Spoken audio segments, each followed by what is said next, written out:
میں بے بسی کی اس انتہا پر ہوں کہ جس میں میرے پاس اللہ سے گڑ گڑا کر مانگنے کے علاوہ اور کوئی راستہ نہیں۔ اب سمجھ میں آیا کہ انسان کتنا بے بس اور لاچار ہے۔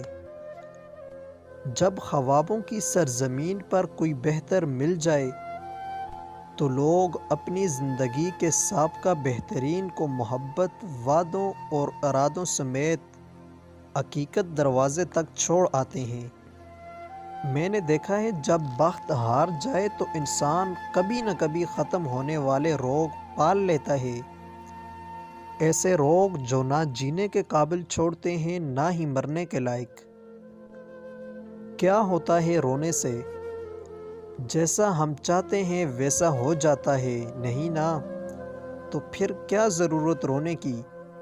بے حس بنو اور گزارا کرو۔